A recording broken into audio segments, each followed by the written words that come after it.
Jay-Z was just hit with a mega lawsuit over Cash App. I am shocked that the media hasn't covered this huge lawsuit against Jay-Z and Jack Dorsey, the owner of Block Incorporated, who owns Cash App.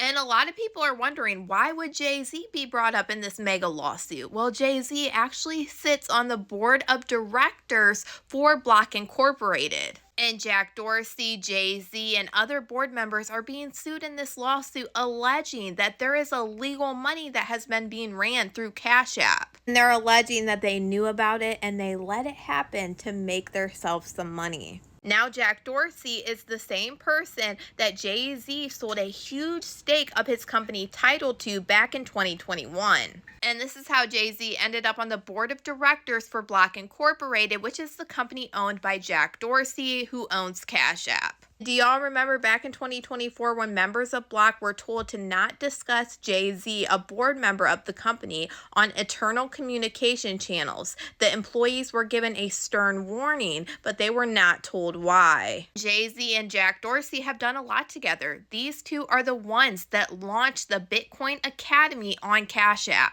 But now that you got the background, let's go ahead and jump into this crazy lawsuit. Now, this lawsuit is filed by a man with the last name Patel, who is a shareholder in Block Incorporated. As you can see, he's suing Jack Dorsey, Sean Carter, and a lot of other board of director members. Now, this shareholder is alleging from 2019 to 2023, Block experienced explosive growth, with its revenue growing from $1.31 billion in 2019 to $21.92 billion in 2023. But he is alleging that it was unknown to the public that this rapid growth was largely driven by widespread use of the company's platforms for illegal activities. He is alleging that the company's officers and the members of its board issued statements that were materially false and misleading, saying that they failed to disclose the company's lack for adequate customer due diligence practices and failed to adequately monitor the nature of transactions that were being processed on the company's platforms. He alleged that the company's management imposed minimal obligations on users seeking to open accounts or transact on the company's platforms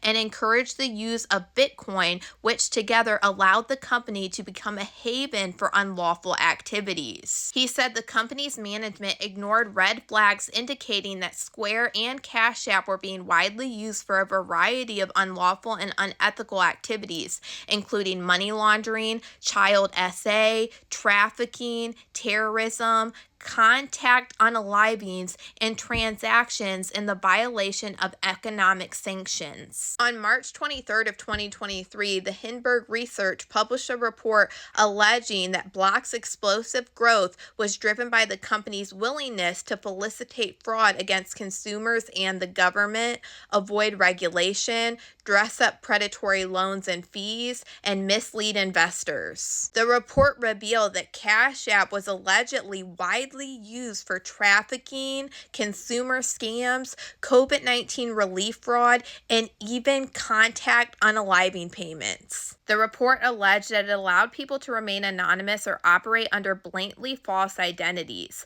The Hindenburg report also detailed interviews with former Block employees who explained that the company systematically suppressed internal and user complaints related to rampant fraudulent and criminal activity on the company's platform. On February 16th of 2024, NBC News reported that federal regulators were investigating allegations by two whistleblowers that Cash App failed to perform adequate due diligence on its customers, including by failing to implement any effective procedure to establish their identities, leading to the widespread use of the company's platform for illicit activities. The NBC News report alleged that the company's management was not only aware that the company was failing to conduct customer due diligence, but it was also intentionally failing to conduct such due diligence as a mean of maximizing the opening of new customer accounts to generate more revenue. On May 1st of 2024, NBC News reported that federal prosecutors were investigating the company after allegations by a former employee that Block has failed to conduct basic due diligence on its customers. Square had processed thousands of transactions involving countries subject to economic sanctions, including Cuba, Iran, Russia, and Venezuela. Block had also processed multiple cryptocurrency transactions for terrorist groups.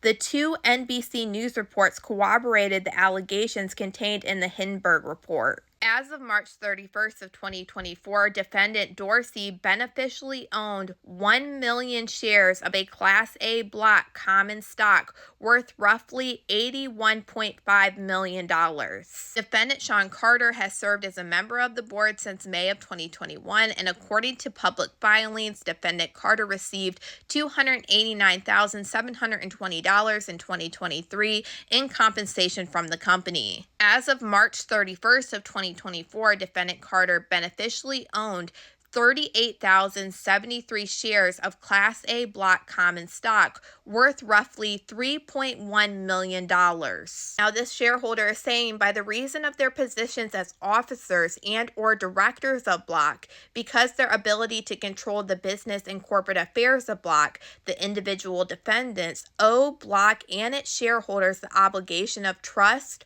loyalty, good faith, due care, and they were and are required to use their utmost ability to control and manage Block in a fair, just, honest, and equitable manner. The individual defendants were and are required to act in furtherance of the best interests of Block and its shareholders to benefit all shareholders equally. Now, they're alleging that this is conspiracy and aiding and abetting. They are saying in committing the wrongful acts alleged here, the individual defendants have pursued or joined the pursuit of a common course of conduct and have acted and conspired with one another in furtherance of their wrongdoing. The individual defendants caused the company to conceal the true facts alleged here. The individual defendants further aided and abetted or assisted each other in breaching their respective duties. The purpose and effect of the conspiracy, common enterprise, or common course of conduct was, among other things, to felicitate and disguise the individual defendants' violation of the law,